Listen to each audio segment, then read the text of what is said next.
This is Creating Your Encore Career and Becoming a Silver Entrepreneur with your host, Lynn Freest. Lynn will share ideas and expert advice from people that are walking in your shoes and living their encore careers, where they want and at the pace they want. You'll start a company of one with confidence and knowledge to live a fulfilled life of freedom and ease.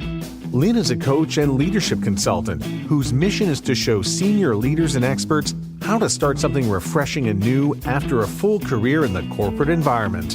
Hello and welcome to this episode of the podcast, Creating Your Encore Career and Becoming a Silver Entrepreneur.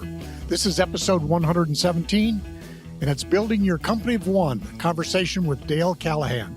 Making the leap from being a corporate leader and expert into becoming a solopreneur can be daunting, but the rewards are great. You can work when you want, where you want, and do the work you love. I can be that guide and thinking partner for you. As your coach, I will help you go farther and faster based on what I've learned from being on this journey for several years. If you're having thoughts about starting an encore career, please contact me and take the self-assessment quiz. The quiz will help you get some quick clarity around what's possible for you in the future. After you listen to the podcast, I encourage you to visit my website at lynnfreest.com and download the PDF as a guide to help you take the next steps on your pursuit to starting an encore career. Well, again, today we're going to be talking with Dale Callahan. I've known Dale for several years, and he has served and coached many startup businesses, especially ones that have been started by experts. Dale is a university faculty member at the University of Alabama at Birmingham. He teaches in engineering and leads the executive graduate program in information engineering and management, as well as the entrepreneurship program. As Dale says on his website, he wants to help people who want to take responsibility for their life, break out of the corporate rut to take back control of their time, their money, and their life by teaching them how they can be a company of one. So instead of just teaching people to leave their day job, he's about maximizing the things we all want.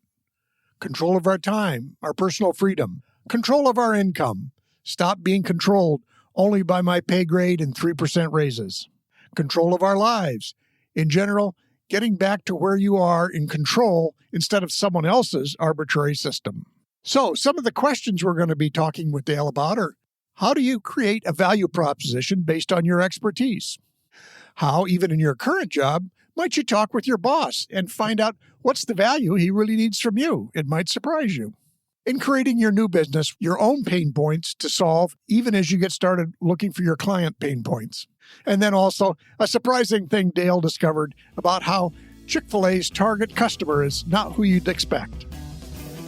Welcome, Dale. And I know it's been a few years since we talked to each other, but yeah, I'd like to hear you introduce yourself and the interesting background you have and all the things you've been working on.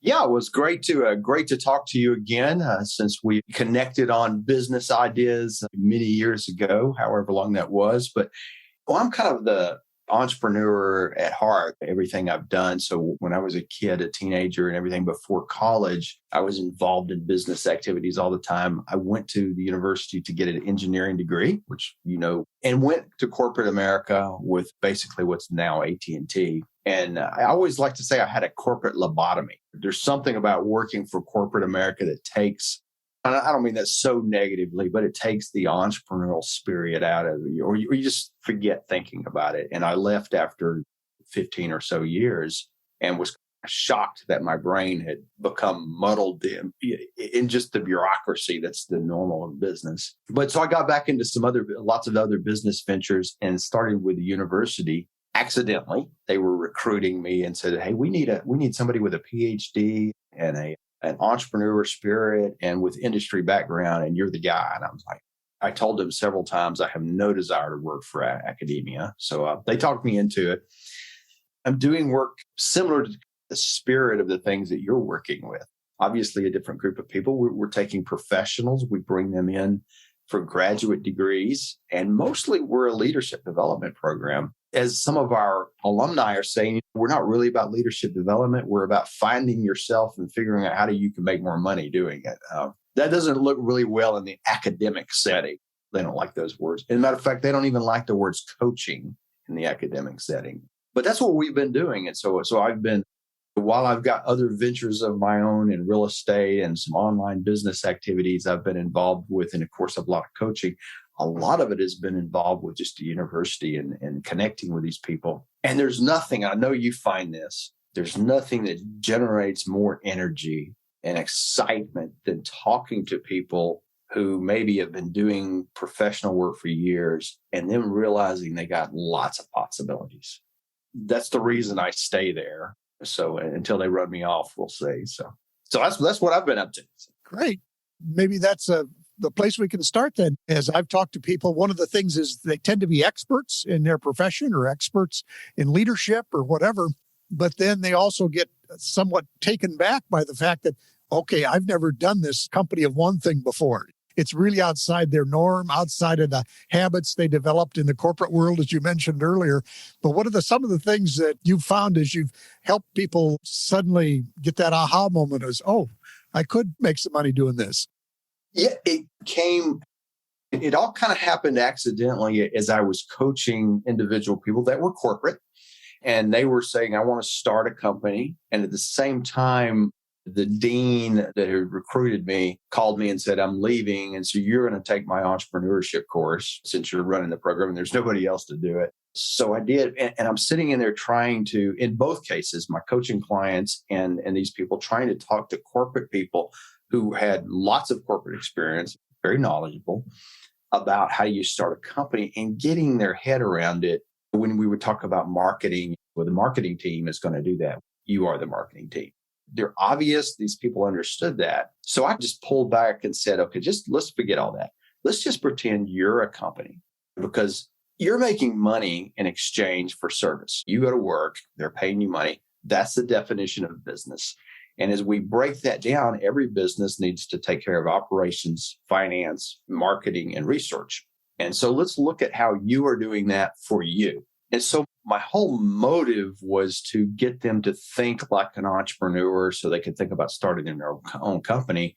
But what flipped is they were like, it was this mind-blowing experience that they were like, wait a minute, I'm a company even while I'm working for AT&T or John Deere or whoever, because we had all these different corporate backgrounds in there. And we started exploring who is your internal customer. Your boss is your customer. So just like I was mowing grass for a living, I'm talking to my customer and they're like, I don't really know what matters to my customer. And so they would have these conversations. We began to call it the $30,000 challenge because we said the role was to help you grow your income by $30,000 or more. And many of them did it through promotions, not side gigs.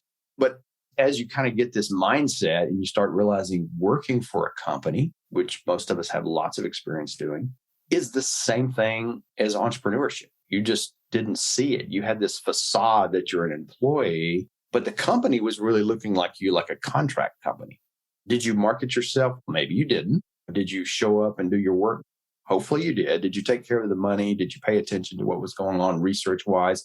Maybe you did or didn't, but your role now that you're out of the company, for many of them, is the same thing.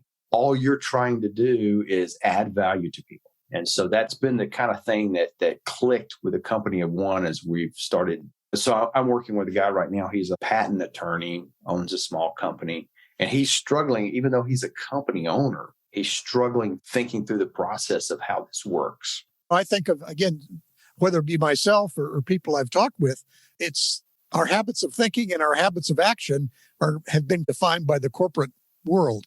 And so now all of a sudden, like you say, okay, I'm marketing. Now, it's not that I can't do it. I'm a talented person, but I don't know the language, don't know some of the specific things. On the other hand, for me, it always boils back down to mindset. Can I help people come with a fresh perspective as they look at becoming that company of one? Absolutely. And so much of it is mindset, isn't it? Mm-hmm. And you just, the thing that seems to be so shocking to me, and I get caught in the trap myself, but when you look at people and they think they have no opportunities outside of the job. So I've worked with engineers making $80,000, $90,000, $100,000 a year. And they think, well, if I leave this alone, I'm broke. I have no other options. And of course, some of the executives I work with are making $1.2 million a year. And they'll tell you in private, who the heck is going to ever pay me this much more money to sit in a meeting? Because you don't realize the value you bring when you look at the United States, true in other countries too, but people are making money in bizarre ways. I just can't. The number of times I'm like, I hear the conversation of how people are making a buck, and you're like, you're doing what? And getting paid for it and making a living? It's shocking to me because even though I do this, you're still stuck in the thing, hey, get a job as an engineer or accountant, but the world, it's just so much bigger than that. Yeah. Oh, absolutely. And I think of some of these folks that it's just a small shift in mindset can make all the difference. And I know one of the concrete things I've tried to work with them on is you're no longer your position, you're no longer your resume, you're no longer your title. Your job is to explain to somebody how you can help them. And that's maybe different than they did in corporate world.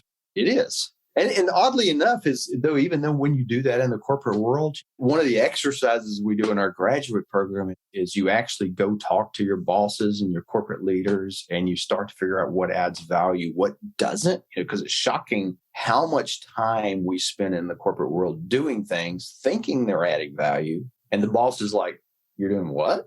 Why? I just hear that all the time, and people think they know. But just getting really clear on what the people value, because it's really all about people. They may be a general manager or a plant manager or a vice president, but they're an individual and they value things. And it's up to you, since they're your customer, and getting people to understand the person who takes the money out of their pocket and hands you money, whether it be your vice president or it's a customer that you're mowing the grass for, they're customers. And if you look at what big companies do, they spend a lot of time understanding their customer, and they never assume that they know what their customer's doing or what their customer's thinking. Yeah. I have a good friend, Mike Kim, that talks about it's not about closing a sale, it's about opening a relationship. And I think that is true that, again, people who are experts, who have been leaders in corporate America, sometimes we assume we have authority, but now all of a sudden we really have to earn it. It's a little different than, again, that whole mindset of titles and positions. Absolutely. So I think, again, this transition, and you work with people.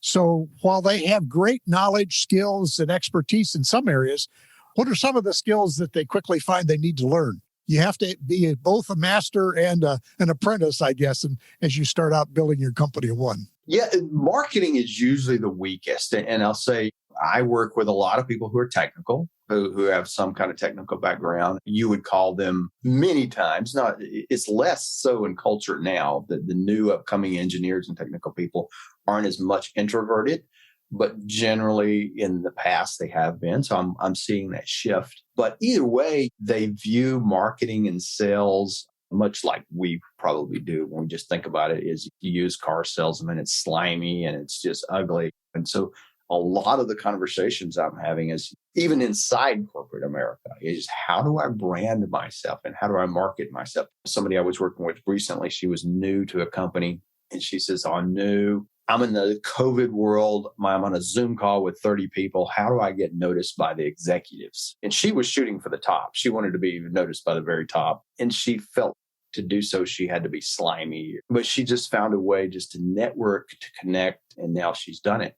But the same thing, I would say that's that skill set. You use the word kind of mindset. It's a mental shift of helping people.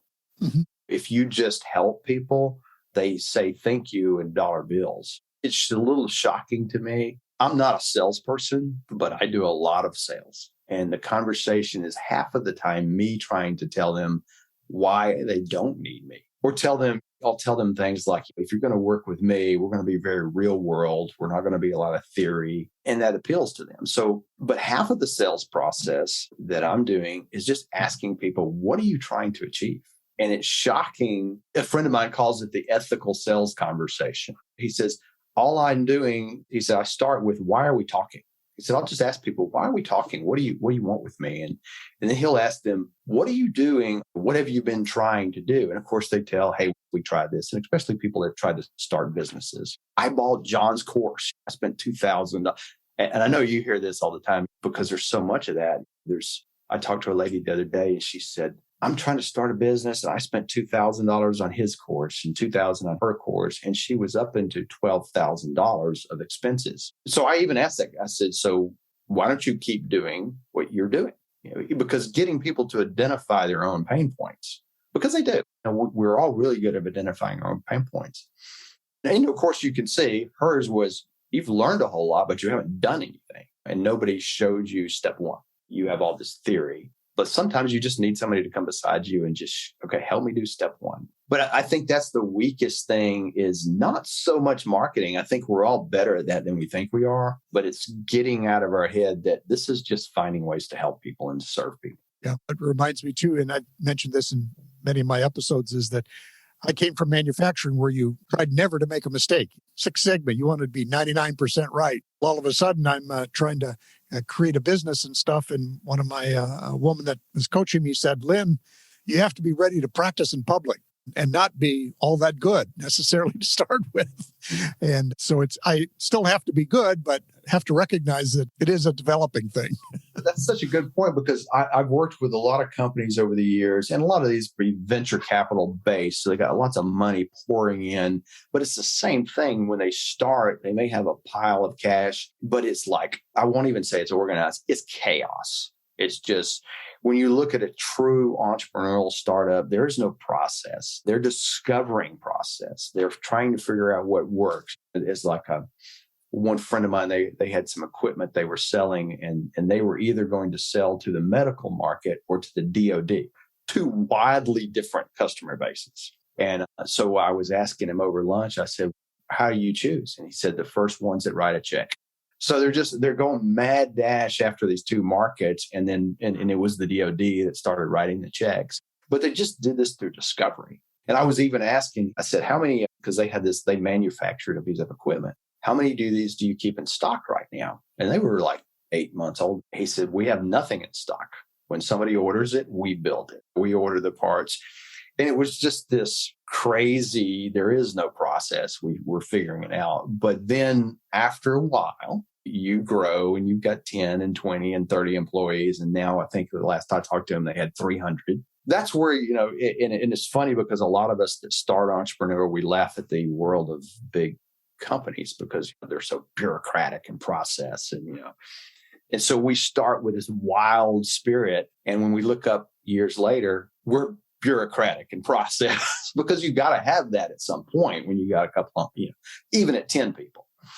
But yeah, to begin with, you're just figuring it out. And I find most customers don't care about things like Six Sigma, project management. It's like somebody came to me, at our other home, we had people that mowed our grass, right? Because generally I'm lazy, don't like to be hot and sweaty. And we had a company that did it. And then the guys come and knocked on my door one day and they said, hey, we've got the cool 0-turn radius mowers and we have a flashy thing in our company. And I said, dude, all I want is shorter grass. You don't know. My neighbor may feel differently, but I just want the result. And I think a lot of us lose. Even a lot of people that I find that are in small companies that are successful, they spend a lot of time doing things that the customer really doesn't care about. We started a company into the homeschool business years ago, to the homeschool market, selling math courses. So we were putting stuff on DVD, and this is just an accidental company. We were putting them on DVD, and I had somebody trying to design the DVD covers and make it a flashy product. So when it got to the mail, they did this. And my wife, we were discussing before, my wife says, moms who are buying this don't care about all that. They just don't care. So literally, we would go to Sam's and we would buy these DVD cases. We would print them out and we would duct tape them. Literally, it was the ugliest product you've ever seen. And we would ship them and they sold. Customers just didn't care. When nobody ever commented, man, your stuff is ugly. They commented on other things. And what you learn pretty quickly is I should really address the things that customers care about, not the things I think I care about. And now over time, we did hire the people and we did all that stuff. But had I stayed in that mode of trying to get the product, it would have been perfect and never made it out the door. It would have been Six Sigma, but it would have never shipped. Yeah. I know there's always a balance there depending on where you're at in your startup journey. Our mutual friend, Jonathan Milligan, he is really good at creating process. But he said, once I decided that there was a piece of work I didn't want to do or couldn't do, I needed to be able to explain it to somebody else. So he said, I had to create a process so that I understood what I was, asking people to do. It's one of those things that's easier than ever to create a process in today's world. And it's easier than ever to hire, people to do those pieces of stuff that you don't want to do, whether it's design a DVD cover or if you need one. But I think that's another thing is people tend to think it's just so much easier today to get the skills you need to help run a really effective business. Absolutely. Yeah. A friend of mine was telling me that one of my clients who keeps starting businesses because he starts them and then puts teams in place, and he's done excruciatingly well. He said it's just so easy. He bought a gym. I don't know why. He took over a gym from somebody during COVID, and so he's redoing it. And now he's opening a little distillery next door because it's the cool thing.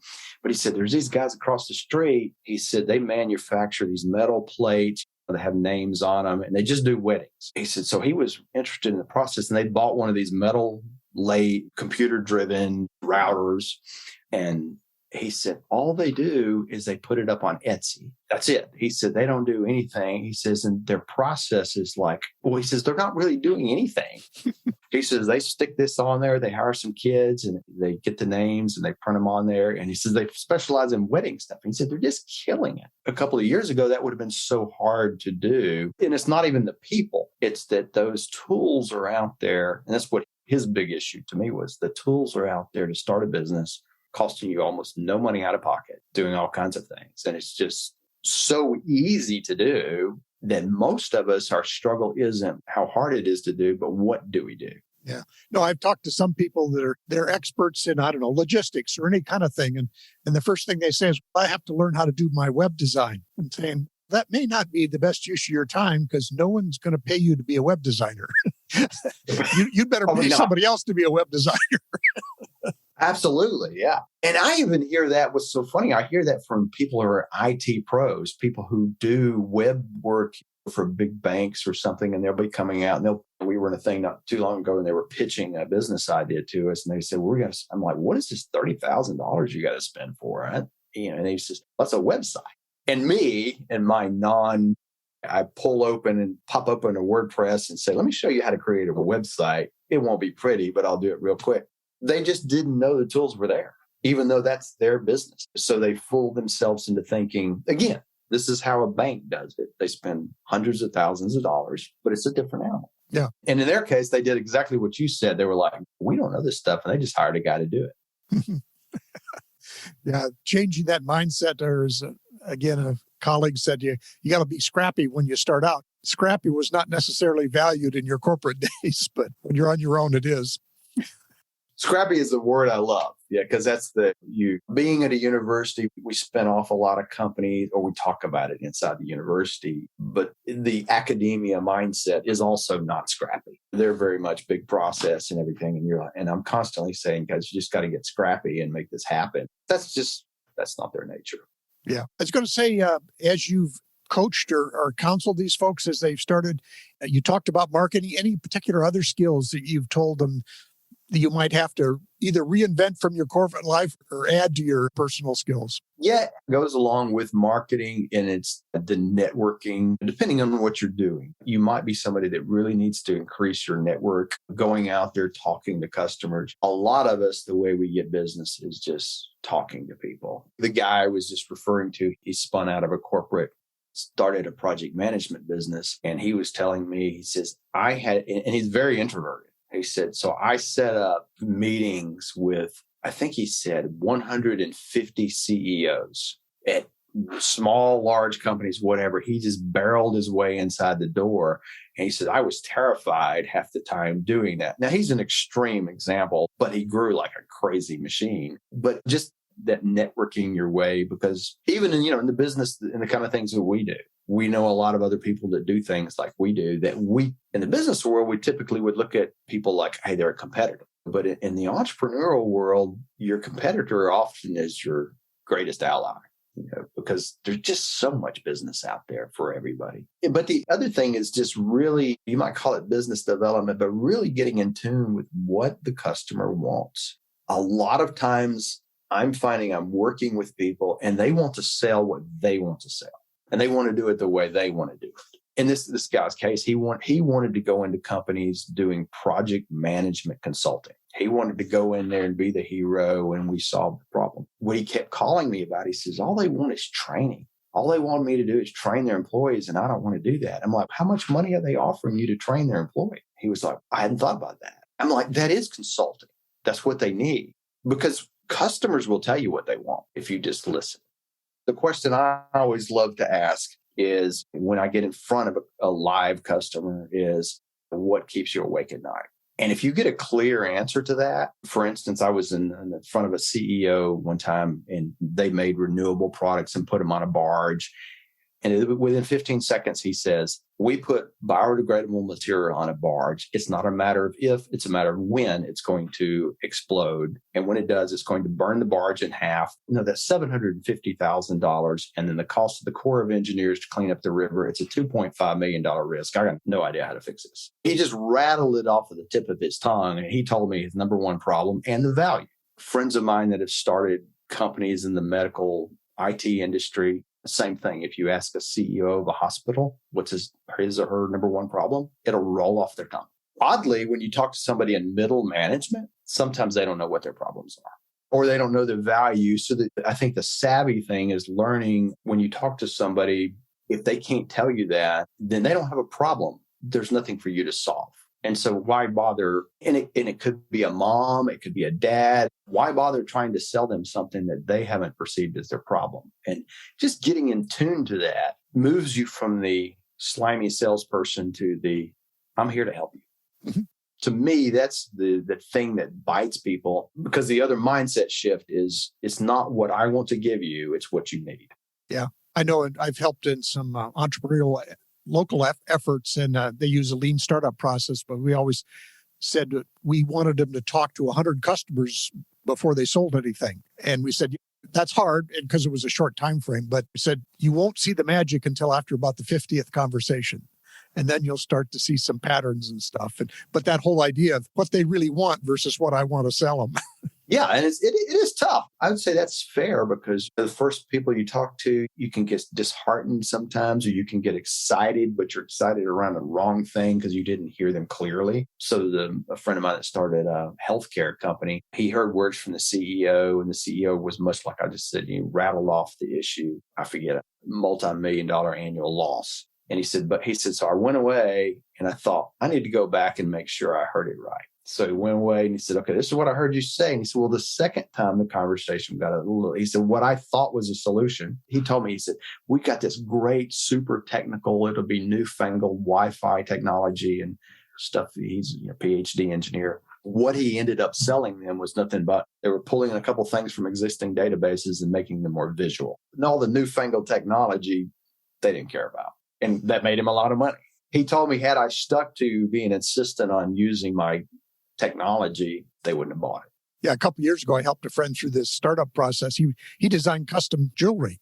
And as he went through his customers, he found out that he needed to have some, I'll say, off-the-shelf stuff, because people would buy lower price stuff several times, and then they'd come back and buy a custom piece once they were comfortable with his work and stuff like that. So he took a whole different turn. I'm going to create some custom stuff for people to get to know me, and then I'll sell them the custom jewelry at the higher price. Yeah, it's interesting what you'll learn.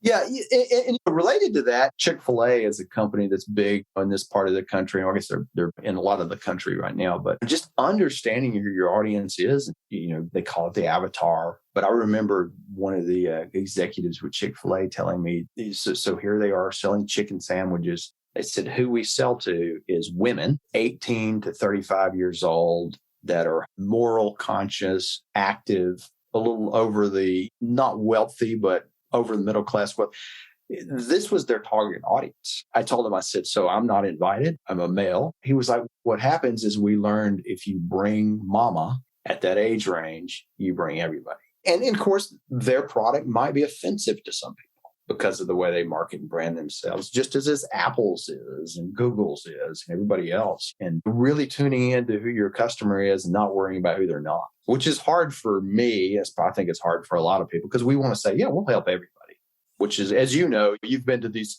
things. That's a death knell. Yeah, if you're trying to serve anybody, nobody will buy from you. Yeah, nobody will buy from you. There's a guy that's a local advertiser on the radio, and he's a roofing company. he gets on there talking about, hey, we do roofing. We also, and this, I kid you not, this is in his advertisement. We might drop a shingle on your rose bush. We'll do rose bushes. If you need your yard done, just call us and we'll do your whole yard. I'm thinking, to me, that's a turnoff. I want a roofing company. I don't know if it works for him, but it seems like it's a bad message. Yeah. Yeah. Saying I can do everything well is probably not going to build trust in people. Yeah.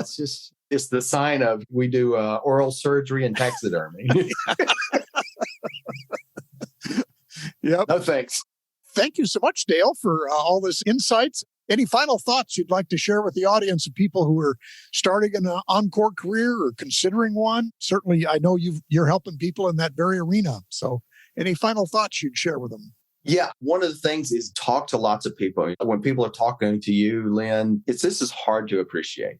And I can say this myself, just sitting on the side of, I know you're smart, but talking to somebody like you, the ideas generate. They listen to a podcast or something, the ideas start to go, but you need to talk more than just listen. You need to get with somebody and talk things through because you'll get excited because we tend to start seeing with tunnel vision and we think I can do this and this.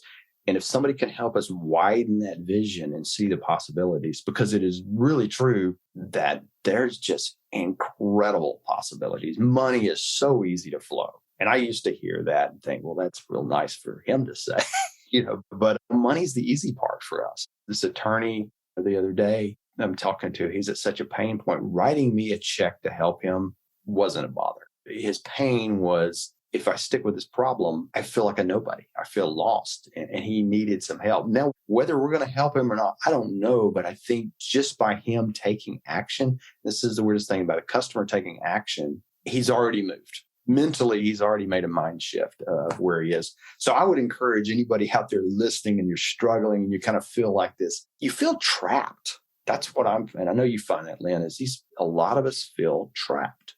I've got this great job. I know this one thing in the world. When I came out of telecommunications, I was an expert at SS7 signaling, which probably means nothing to nobody unless you're in that industry. And I looked around and think the only places that need a place like me are other big, giant telecom companies. And I would be moving from one name on the paycheck to another. Generally, they're operating the same. And I felt trapped. And it was a scary feeling. When I left that company, I left terrified, not that I wouldn't find something, but if I stayed there any longer, I was going to be more trapped. And we feel that way, but that's all a lie. It's a total lie. And I've also found that your background follows you. You may be an expert in some kind of technology. Just to give you this story, there's a gal that I helped. She's a telecom director and very deep technology person. She told me, she says, I'm going to start a quilting company. She said, it's totally the opposite of what I do. It's way extreme. And she was a little scared of it, but she had done this as a hobby. And she said, I'm just leaving my technology behind. And that was all that work she had done. What happened is she got out there and these companies, these big quilting companies or individuals were buying these $25,000 quilting machines that were, guess what? Computer automated. And to me and you or somebody who techie, they were no big deal. But for the average quilter, that was a shift. And so she ended up started helping these people. Point being, her background caught up with her new plan. And because people discovered she knew things and that became part of her revenue stream. And that's the exciting part. If you're listening to podcasts, get out there and start talking to people, call people up and say, hey, I need some help. Walk me through, be a sounding board for me. If you have to spend money to do that, it's money well spent because at very least, you'll get some life put back into you. Thank you very much. It's been a great time to talk with you. Dale, we'll include in the show notes your website or other contact information, whatever you choose to share so that people can check in with you if they'd like. But again, thanks so much for sharing this time with us. All right. Thanks. It's good to see you again, Lynn. Again, many thanks to Dale on sharing his journey and insights. Some of the questions we covered included how to create a value proposition based on your expertise, how even in your current job, how might you talk with your boss about the value he needs from you? In creating your new business, what might be your own pain points that you have to consider before you solve the pain points of your customer? And finally, that surprising thing that Dale discovered about how Chick-fil-A's targeted customer isn't necessarily whom you expect. Now, Dale's website and his programs will be in the show notes, so I refer you to those, and feel free to contact Dale about the programs he has. And remember, with an Encore career, the rewards are great. You can work when you want, where you want, and do the work you love. As your coach, I will help you go farther and faster based on what I've learned from being on this journey for several years. You have the time, attention, and money to make this leap, so let me help you do it. And if you're having thoughts about starting an Encore career, please contact me and please take the self-assessment quiz. The quiz will help you get some quick clarity around what's possible for you in the future. After you listen to the podcast, I encourage you to visit my website at linfrias.com and download the PDF as a guide to help you take the next steps in your pursuit of starting an Encore career. Thanks for listening, and we'll see you next time.